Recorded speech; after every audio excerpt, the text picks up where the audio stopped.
Hi everyone, I'm Jennifer from JenW Arts, and in today's video I'll be doing a little bit of digital art again. A couple of weeks ago I was contacted by UGEE if I wanted to try one of their tablets.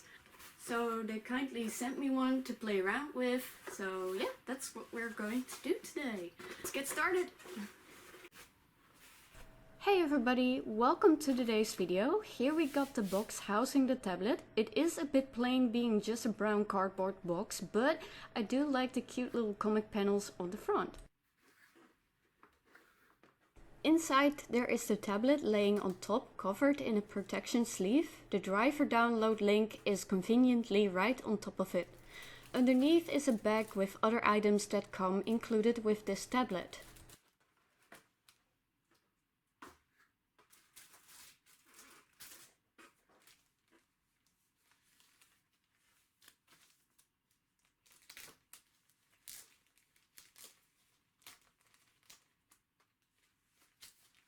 The tablet is a decent size. This one has a 10-inch drawing surface. There is a smaller one available which has a 6-inch drawing surface. I will leave a link to the product page in the video's description. Both sizes also are available in wireless versions, which are very convenient but also a bit more expensive. In the smaller bag you get instruction manuals and a warranty booklet.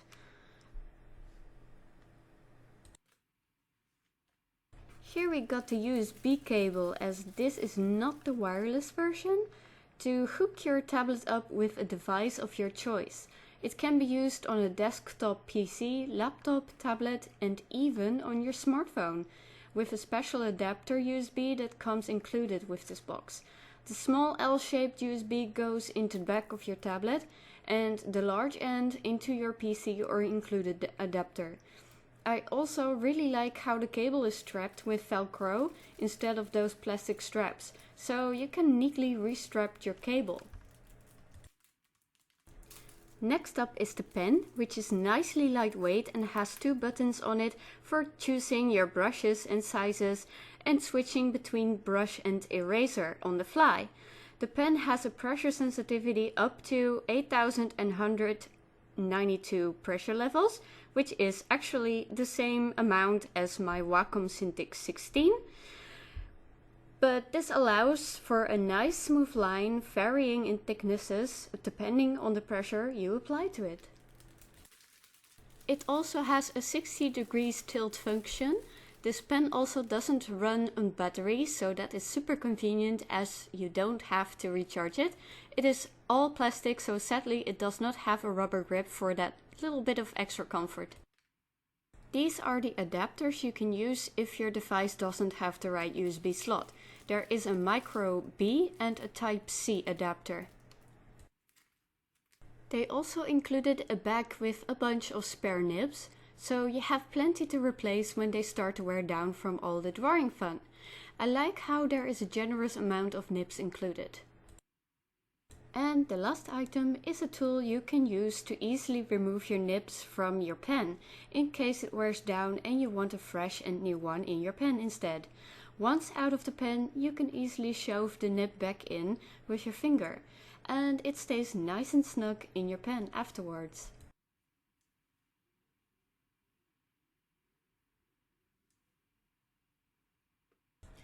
And so these were all the items that were included with this tablet.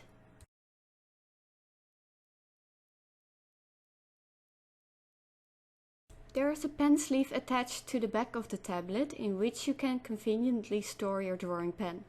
Though it works better to put it in the other way around from what I did here, with the back of the pen facing the USB port instead of the front of the pen, so it won't block your USB port.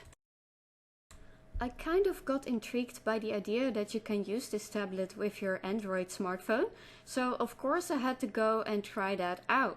My phone has a USB-C port, so I used the USB-C adapter to connect the tablet to my smartphone. The setup was quite easy as it was just a plug and play situation.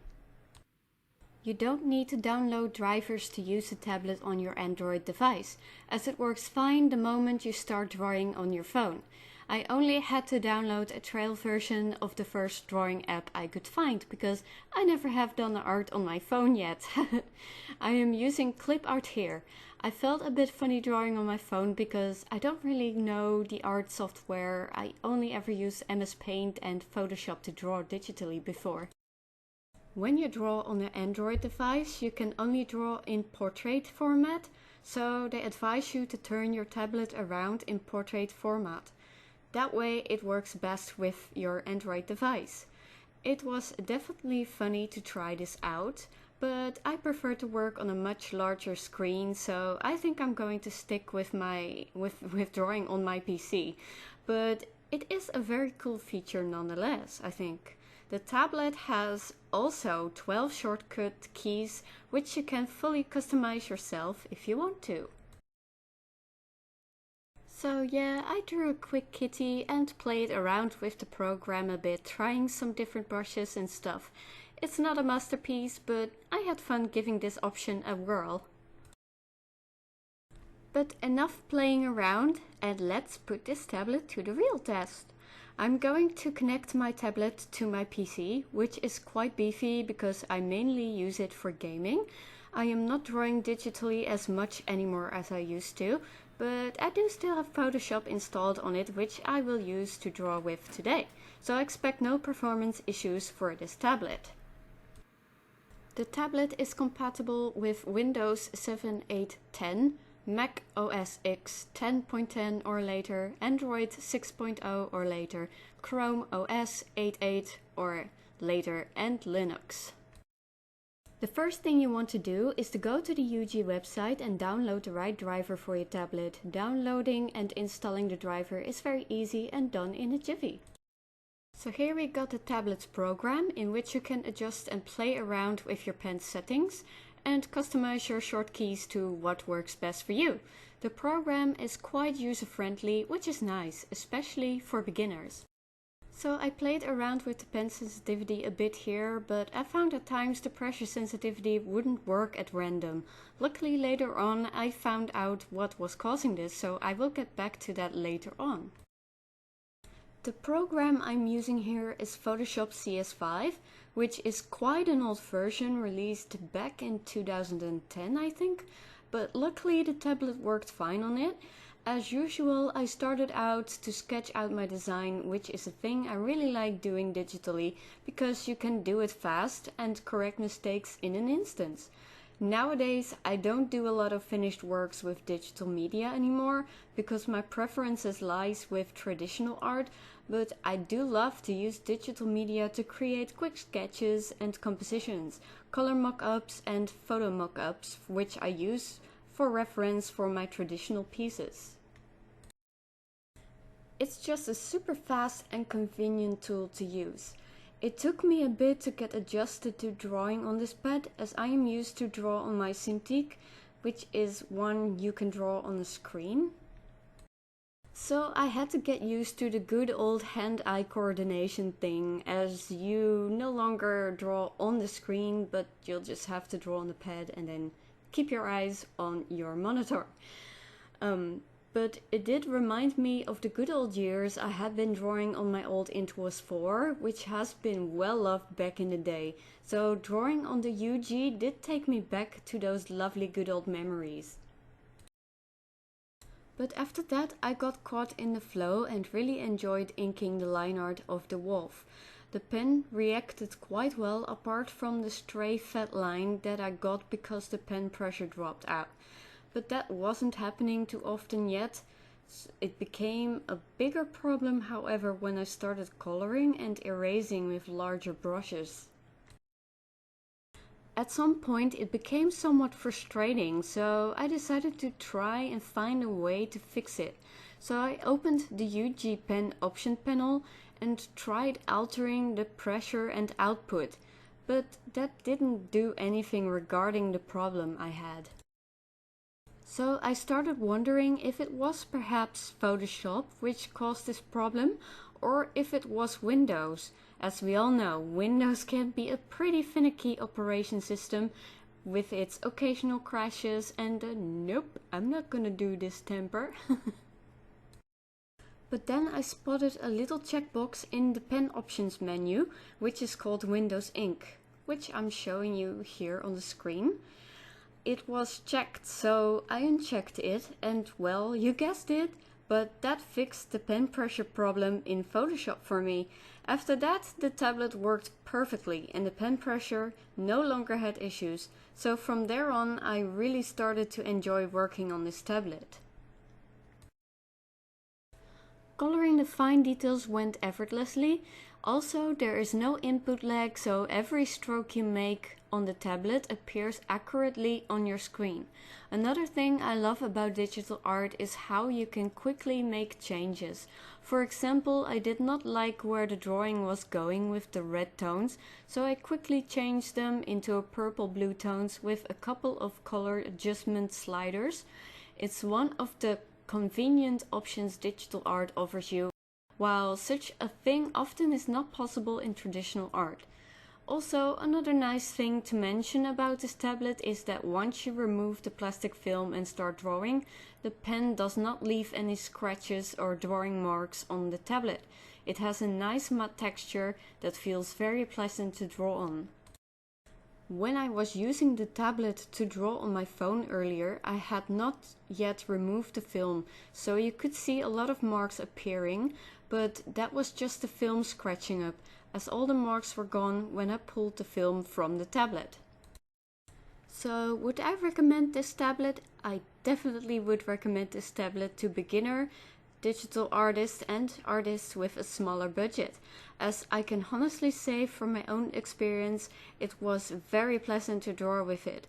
I deliberately drew quite a detailed illustration to put it to the test, and it did not disappoint me in the slightest. The bit of grief I had at the start of the drawing with the pen pressure ended up being quite an easy fix in the end. It really felt like I was drawing on my old and trusty Intuos 4 again, but this tablet would have costed me so much less back then, as it is available for just a bit under 60 euros on Amazon, and my Intuos back then costed me around 400 euros. And then we talk about way back in time, I think it was 2009 or something.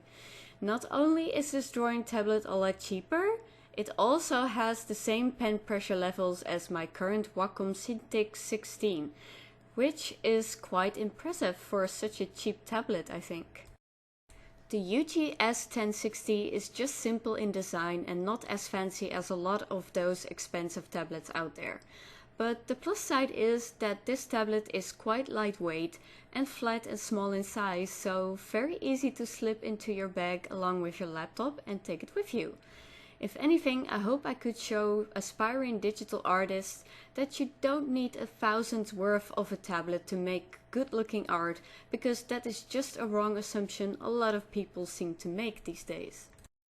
Just make sure you do your research online when you want to buy a tablet, and compare brands and tablets with each other if you need to.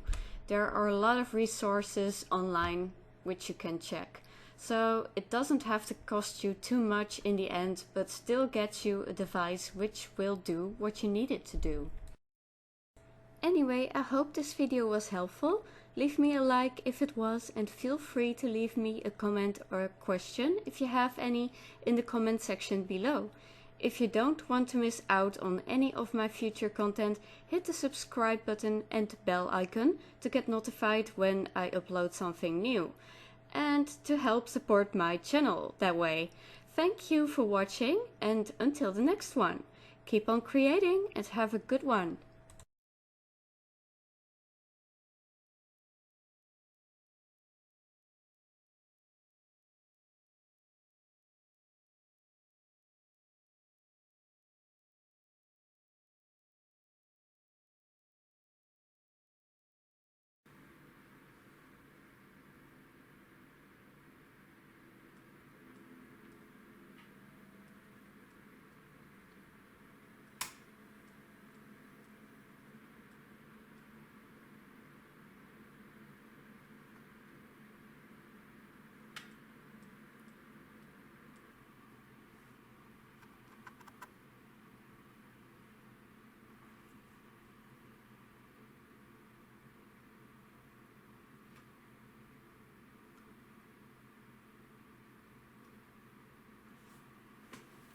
What's up then? Huh?